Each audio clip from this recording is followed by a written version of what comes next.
미군이 가진 전투력 가운데 항공모함 못지않은 위력을 자랑하는 것이 있습니다. 유사시에 미 해병대가 대규모로 상륙작전을 펼칠 때 이용되는 강습 상륙함입니다.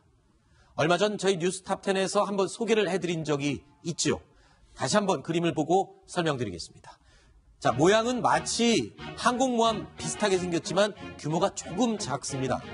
자, 2,000명이 넘는 해병대원이 순식간에 상륙작전을 펼칠 수 있는데요. 그 비결은 첫 번째, 가판위를 가득 메운 수송 헬기 등을 통해서 강습 침투를 할 수 있는 능력이 있습니다. 두 번째, 하늘이 아닌 물 위로도 상륙작전이 펼쳐집니다. 강습 상륙함 안에 배치되어 있는 공기부양정들을 이용해서 수많은 병력을 해안가로 동시에 상륙시킬 수 있는 와스프급 강습 상륙함, 엄청난 위력을 자랑하고 있습니다. 자, 이 강습 상륙함이 전단 3개가 동시에 한반도로 지금 집결하고 있는 것으로 움직임이 확인됐습니다. 이와 관련된 내용 짚어보겠습니다. 어떤 의미를 갖고 있는지 살펴볼 텐데요. 자, 일단 한 개 전단만 움직여도 어마어마한 해병대 병력이 움직이는 건데 이게 지금 3개 전단이 동시에 움직이고 있다고요. 그래서 한 개 전단이면 네. 이 강습 상륙함 외에도 또 상륙함들이 여러 척이 또 이 전단에 배속돼 있어요. 네. 그리고 이 상륙함들을 호위하는 이지스함들이 5척 정도가 또 배속이 돼 있고요. 아, 그러니까 강습 상륙함 한 척만 움직이는 게 아니라 항공모함처럼 그 주위를 호위하는 여러 가지 또 전투함들이 같이 움직이는군요. 그렇죠. 그래서 네. 강습 상륙 전단이라고 하고요. 그렇군요. 이 밑에는 똑같이 또 원자력 핵 잠수함이 밑에서 움직이고 있고요. 그래서 우리 독도함 있지 않습니까? 우리 독도함이 한 700명 정도를 수송할 수 있는데 우리 독도함의 3배의 능력이다. 이렇게 보시면 되고 네. 규모도 사실은 3배 정도 돼요. 예를 들면 리비아 공습 작전을 할 때 이게 얼마나 큰가 하면 리비아 공습 작전을 할 때 프랑스 항공모함인 그 샤를 드골 항공모함이 와서 굉장히 라팔 전투기를 가지고 공격을 했는데 그게 지금 이거보다 작습니다. 아하. 그 정도로 거의 뭐 항공모함급에다가 플러스 상륙 해병대까지 2,000명 정도 이상을 태우니까 네. 이게 세 척 정도 왔다는 것은 세계 연대의 해병병력이 바로 상륙할 수 있다. 그렇군요. 자, 그러면 도대체 어디에 있던 강습 상륙함들이 모여드는 건지 위치를 설명드리겠습니다. 자, 먼저 첫 번째 와스프급 강습 상륙함.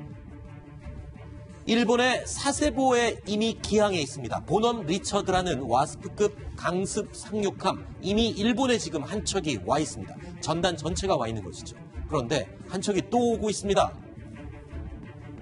하와이에 있었던 강습 상륙함이 한반도 방향으로 출발을 해서 오고 있습니다. 자, 이름은 와스프.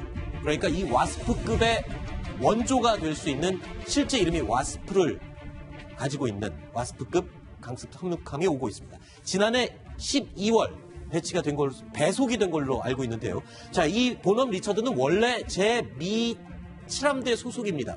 원래 사세보에 있습니다. 원래 사세보에 있고요. 그랬는데 와스프는 칠함대 소속이 아닌데 칠함대로 배속이 된 거죠. 임시로 지금 다시 배습이 된 겁니다.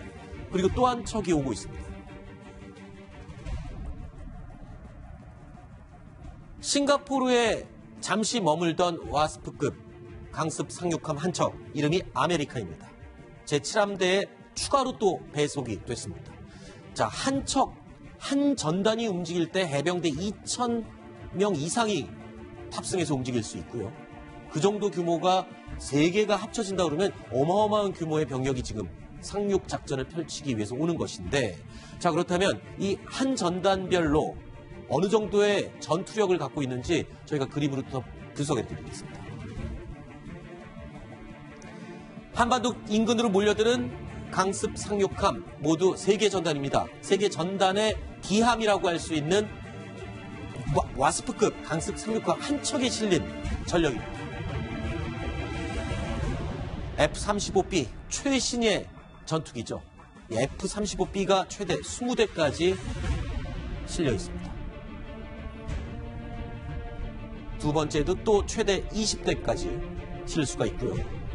세 번째 강습 상륙함 바이퍼 헬기 최대 넉 대, 그리고 순식간에 해병 병력을 실어 나를 수 있는 오스프리 헬기 최대 16대까지 탑재를 할 수 있습니다. 자, 이 세 척이 동시에 움직이면서 이 세 척을 호위하는 다른 전투함과 독도함 규모의 배까지 합치면 어마어마한 전력이 모여드는 거군요. 그렇죠. 독도함 규모의 그 상륙함들이 한 3척. 아하. 그리고 이지스함들이 한 5척에서 6척.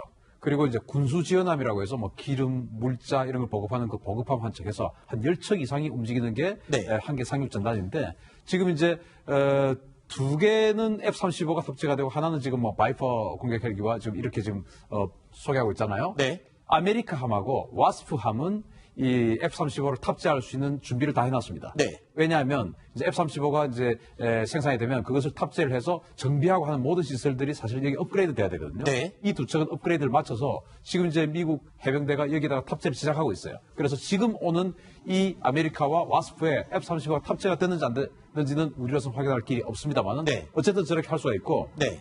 사세보에 있는 그 본홈 리처드 같은 경우는 네. 아직 그 업그레이드를 안 했습니다. 네. 그래서 지금 현재 순수하게 상륙 공격용으로만 쓸 수 있는데 네. 해리어라고 하는 수직이 착륙 전투기를 짓지 않는다면 네. 이 바이퍼라는 공격 헬기와 네.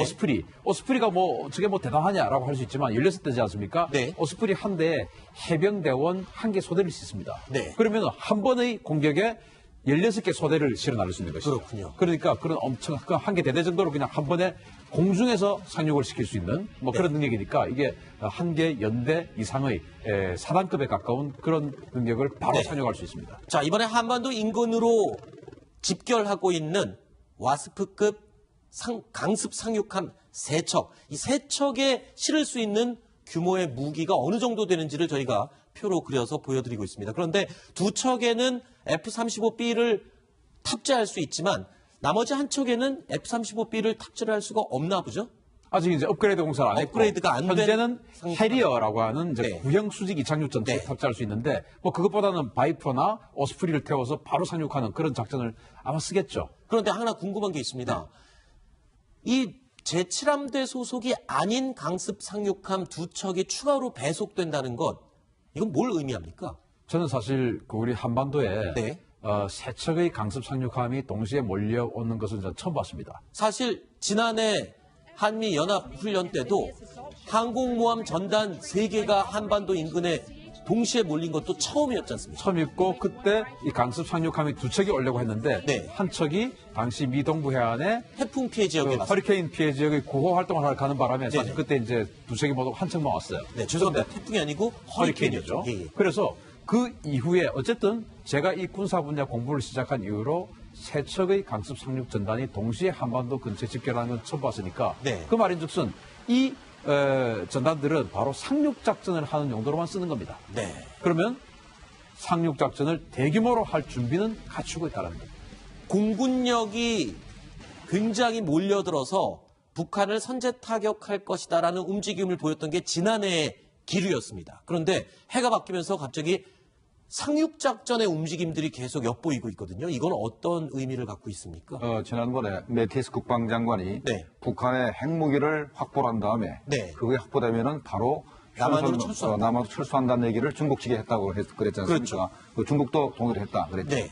거기에 우리가 집중할 필요가 있습니다. 아하. 그러니까 북한의 핵미사일 시설을 일단은 그 미사일로 공격을 하고 또 공습을 해서 많이 네. 파괴하겠지만 마지막에 땅속에 있는 핵무기를 확보를 하기 위해서는 해병대나 특수부대가 들어가야 되기 때문에 아하. 바로 그런 작전을 하기 위해서 해병대가 집결하는 게 아닌가 이런 생각이 됩니다. 그렇군요. 그러니까 지금 해병대의 상륙작전 움직임이 포착됐다는 것은 실질적으로 현장에 가서 무언가 조치를 취할 수 있는 단계까지 준비하고 있다. 이렇게 해석을 할 수 있겠군요. 네, 그렇습니다. 알겠습니다. 자, 그런데 신 대표님, 이 준비하다 보니까요.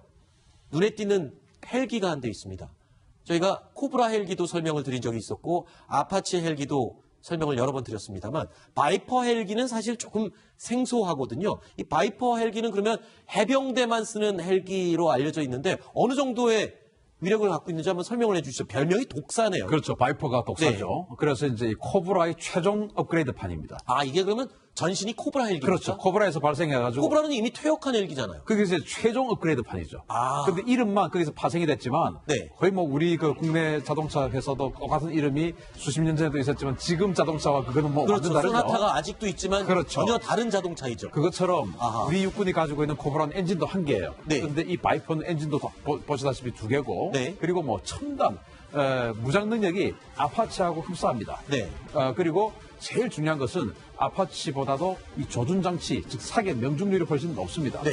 그런데 아파치는 이 코브라가 없는, 바이퍼가 없는 롱보우 레이더가 그렇죠. 있고 이 바이퍼 헬기는 상륙작전을 하는 전용 헬기니까 당연히 상륙작전할 때는 미국의 조기 경보기나 이런 것들이 다 통제를 해주겠죠. 네. 그러니까 스스로 비싼 돈 들여서 롱보우 그 레이더가 필요 없으니까 이게 그렇죠. 안 달고 있는 것이에요. 그래서 우리 군이 아파치 헬기 도입 사업을 할 때 사실은 이 바이퍼가 같이 경쟁했었습니다. 아하. 그래서 뭐 여론상으로 이 바이퍼가 좀 높았는데 네. 롱보우 레이더 때문에 우리가 아파치를 선택했는데 네. 어쨌든 무장 능력은 아파치에 흡사하고 명중력은 아파치보다 좋은데 롱보우 레이더는 없다. 상륙작전할 때 이런 전투 헬기, 공격형 헬기는 어떤 역할을 하는 겁니까? 바다에서 땅으로 올라갈 때 헬기가 할 수 있는 역할이 뭔가요? 이제 상륙작전 하게 되면 우리 네. 라이언 일병 구하기 같은 그런 그렇죠. 상상을 해보면 네. 당연히 저기 포격 방력이 있겠죠. 네. 거기 먼저 들어가서 전투기가 원래는 폭격을 다 하지만 네. 전투기 폭격에도 살아남아서 또 공격하는 적들이 있습니다. 네. 탱크 참호 속에 숨어있던 탱크가 나와서 그렇죠. 공격할 수도 있고 그런 것들을 직접 들어가서 바로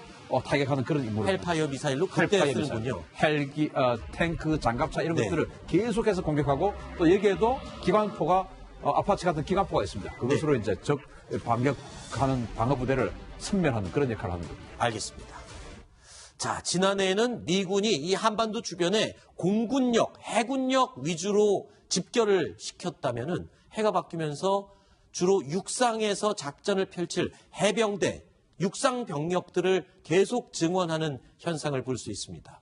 뭔가 분위기가 달라졌다는 것을 느낄 수 있겠죠. 그래서 저희가 첫 번째 아이템으로 정해봤습니다.